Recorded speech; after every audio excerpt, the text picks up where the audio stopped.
चतुरदास जी नाम के महापुरुष अपने गुरुदेव की सेवा में रहते। बड़े भाग्यशाली होते हैं जो गुरु की सेवा प्राप्त हो जाती है, बड़े भाग्यशाली होते हैं, रसिक गुरुदेव की सेवा। तो श्री चतुरदास जी अपने गुरुदेव की सेवा में रहते थे। बड़े अहोभाग्य है जिनको गुरुदेव के आज्ञा पालन करने का सौभाग्य मिलता है। उनके पुण्य की क्या महिमा, जिनको गुरुदेव आदेश करते हैं आप ऐसा कीजिए, अहोभाग्य अहोभाग्य जिन्हें गुरुदेव की आज्ञा मिल गई। इन्हीं का नाम खोजी जी पड़ा, चतुरदास जी का नाम खोजी जी पड़ा। ये गुरुदेव जी के सेवा में, अब जैसे गुरुदेव लघु शंका कर रहे हैं तो पानी लिए खड़े, गुरुदेव को हस्त प्रक्षाल आचमन आज्ञा कब क्या हो जाए तो जल की सेवा लिए खड़े थे। गुरुदेव जी लघु शंका में ही समीप बैठे। बड़ा भारी पीपल का वृक्ष दूर था तो वायु के द्वारा उसके फल और पत्ते बीज सब पड़े थे। लघु शंका किए, हंसने लगे और हंसते हंसते हाथ प्रक्षालन किया, आचमन किया। तो इतनी जोर की मस्त मुस्कुराहट और हंसी थी। श्री चतुरदास जी ने, जिनको खोजी जी बाद में कहा गया, आचमन करा रहे तो कहा, गुरुदेव कोई मधुर प्रसंग प्रभु का याद आया या कोई घटना घटी? आप बहुत मुस्कुरा रहे हैं, बहुत हंस रहे हैं, इस समय बाह्य प्रसंग तो कोई ऐसा है नहीं। कहा, तू कैसा शिष्य है रे? सेवा में रहता और मेरी हंसी का कारण नहीं जान पाया? मैं क्यों हंसा इतना भी तुझे ज्ञान नहीं, और मेरी सेवा में रहता है? कैसा शिष्य है जो गुरु के मन की बात न जान पावे, गुरु के इशारे के, गुरु के मनोभाव को न जान पावे, वो शिष्य ही क्या? चलो सेवा छोड़ो, मैं क्यों हंसा इसकी खोज करके आओ। अब बताओ, गुरुजनों की प्रति सेवा कर बहुत कठिन है, बहुत कठिन है। यहां कहा कि छोड़ो सेवा, मैं क्यों हंसा ये बताओ, आके खोज करो।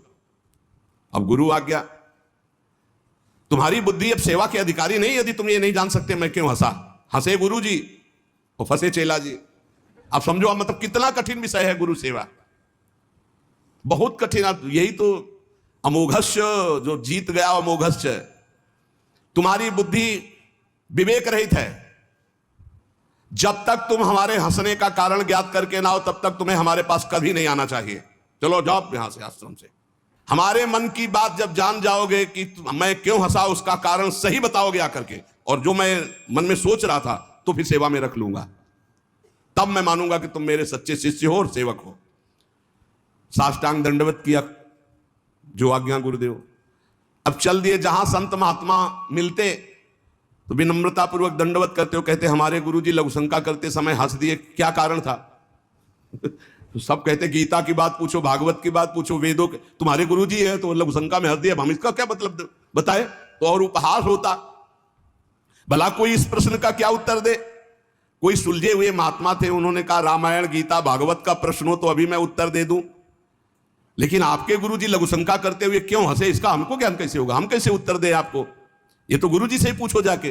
बोले नहीं, गुरुजी ने कहा जब तक इसका उत्तर न मिल जाए हमारे सामने मत आना, मुख मत दिखाना। अरे संत जन बहुत पहले, और हर उनकी आज्ञा में बहुत बड़ा रहस्य होता था।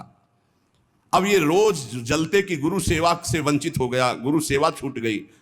साधक को इस बात की बहुत पीड़ा होनी चाहिए, जिसको गुरु सेवा, तो ये होना चाहिए कि कौन सा अपराध बन गया, दुर्भाग्य आ गया कि गुरु सेवा छूट गई।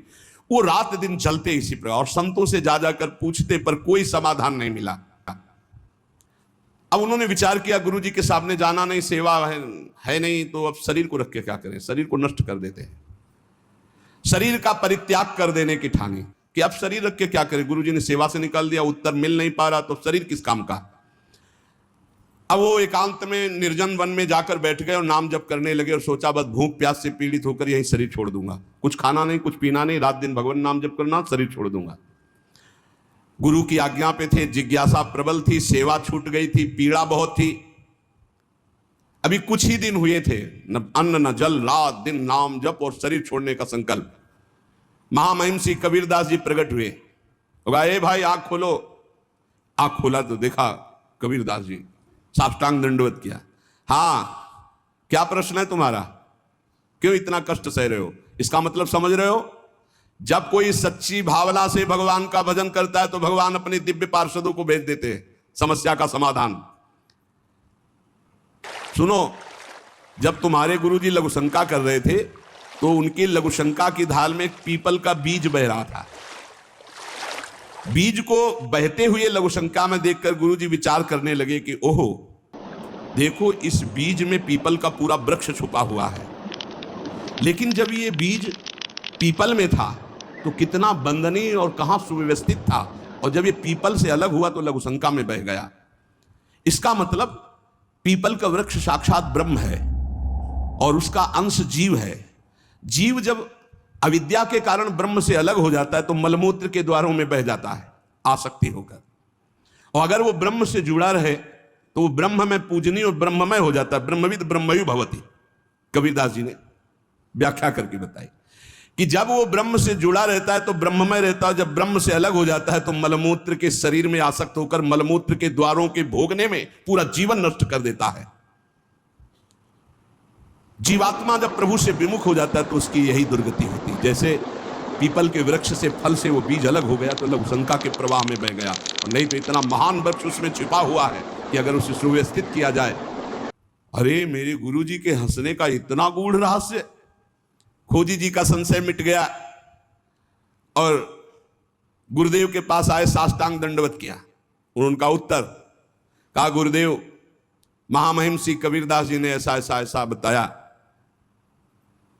गुरुदेव पुनः मुस्कुराए और कहा, एक प्रश्न ने तुम्हें सिद्ध बना दिया, क्योंकि सिद्ध महापुरुष का दर्शन सिद्ध ही बना देता है। अब आज से तुम हमारे समान सिद्ध हो गए हो।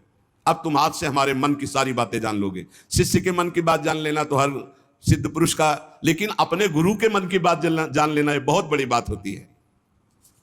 कुछ समय बाद खोजी जी की बड़ी महिमा प्रकाशित हुई। गुरु भक्त थे। आज तक किसी को कहीं भी अगर विशेष कृपा प्राप्त हुई तो गुरुदेव के बल से। खोजी जी के गुरुदेव का जब अंतिम समय आया, भगवत चिंतन परायण रहते थे, उन्होंने एक घंटा बांध दिया और कहा, जब मेरा मोक्ष हो जाएगा तो घंटा बज जाएगा, जब मेरा भगवत मिलन हो जाएगा तो घंटा बज जाएगा। शिष्यों से कहा, घंटा स्वयं बजेगा जब मेरा शरीर छूटेगा, भगवत प्राप्ति होगी। परंतु आश्चर्य हुआ, गुरुजी का शरीर तो छूट गया पर घंटा नहीं बजा। सब जितने और शिष्य थे बहुत चिंता में हो गए कि क्या गुरुजी की गति नहीं हुई। गुरुजी कह रहे थे, जब मेरा गति हो जाएगी, भगवत प्राप्ति हो जाएगी, शरीर छूटते ही तो घंटा बज जाएगा, लेकिन घंटा तो बजा नहीं। और गुरुजी के वचन परम सत्य, इसका मतलब गुरुजी को भगवत प्राप्ति नहीं हुई। भ्रमण में गए थे, कुछ समय बाद खोजी जी आए तो बड़ी समाज में उदासीनता थी शिष्यों में सब, और खोजी जी से कहा, गुरुजी की सदगति नहीं हुई। क्यों? गुरुजी तो स्वयं ब्रह्मस्वरूप हैं। बोले, उन्होंने घंटा स्थापित किया था कि जब शरीर छूटेगा भगवत प्राप्ति होगी तो घंटा बज जाएगा। तो घंटा तो बजा नहीं, तो गुरुजी के वचन असत्य नहीं हो सकते, मतलब गुरुजी का मोक्ष नहीं हुआ। खोजी जी कहाँ गुरुजी का शरीर छूटा था? बोले, आम के पेड़ के नीचे गए, जहां गुरुजी लेटे थे मुझे बताओ। बोले, यहां लेटे थे। लेट गए और सामने देखा तो एक पका हुआ आम था ऊपर। उनका इस आम को तोड़ो। आम को तोड़ा और जे भी उस आम को चीरा तो एक कीड़ा निकला, और बस वो कीड़ा अंतर ध्यान हुआ, वही घंटा बज गया। कीड़ा अदृश्य हो गया और घंटा स्वयं बज गया। बहुत विचित्र बात है। भला इतने सिद्ध महापुरुष, क्या इनकी गति में अंतर आम ने डाल दिया? बोले, हां। दो इसके भाव प्रकट किए। बोले, इसके दो भेद हो गए। पहला, जिसके शिष्य इतने सिद्ध हैं उनकी गुरु की भला गति बिगड़ जाएगी, पर दिखाया दो भाव इसमें प्रकट किए गए हैं। पहला दिखाया गया, चंचला ही मना कृष्णा प्रमाथि बलवद दृढ़म तस्याहम निग्रहम मन्ने वायुरिव सुदुष्करम। ये मन बड़ा चंचल है, प्रमथन स्वभाव वाला है, बड़ा बलवान है, इसको वश में करना मानो तूफान को रोकने के समान है। मन को बहुत संभालना कठिन है। कह रहे, सुमेर पर्वत को कोई उखाड़ सकता है 4 लाख योजन का, पर मन को बस में नहीं कर सकता, इतना बलवान मन। कोई बिजली को हाथ से पकड़ सकता है पर मन को नहीं पकड़ा जा सकता। बहुत विचित्र चंचलता है इस मन की, इसको हल्के में ना ले।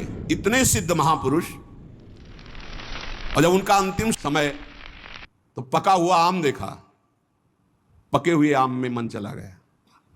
कहीं भी फल फल सकता है। इतने सिद्ध महापुरुष आम में तो घंटा नहीं बजा। ये पहला जन साधारण के लिए। और असाधारण बात थी कि आम में तो मन गया, पर वैष्णव का मन स्वयं भोक्ता होता नहीं। वो तो कोई भी अच्छी चीज देखे तो भगवान में, तो तत्काल भगवान का ध्यान किया कि अब असमर्थ हूं, शरीर छूटने वाला है। ये आम बहुत बगीचे का हमारे सुंदर था, हम सोचते आपको भोग लगा देते। इसी सोच में प्राण निकल गए। तो भगवान ने अंतिम इच्छा पूर्ति करने के लिए कीट रूप धारण करके आम पाने आ गए। तो भगवान से मिलन हुआ नहीं।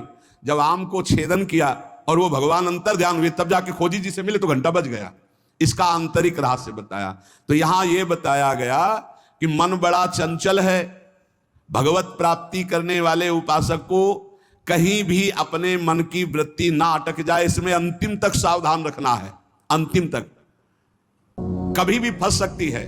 और दूसरी बात है, जिसका स्वभाव बन गया है हर वस्तु हर व्यक्ति में भगवान का दर्शन, भगवान को समर्पण, तो उसकी दुर्गति नहीं हो सकती। तीसरी बात, जो गुरुदेव के शरण में रहकर गुरुदेव की आज्ञा अनुसार चलते हैं, आपको सच्ची बतावें, गुरु अपने से भी ऊपर महिमाशाली उसे बना देता है। इस प्रसंग से समझिए कि अगर खोजी जी को गुरुदेव ने आज्ञा दी तो सिद्धों के परम सिद्ध बना दिया अपने शिष्य को। इसलिए चाहिए कि अपने गुरुदेव की आज्ञा में संपूर्ण जीवन समर्पित करते हुए प्रियालाल के नाम रूप लीला धाम में निरंतर चित्त को लगाए।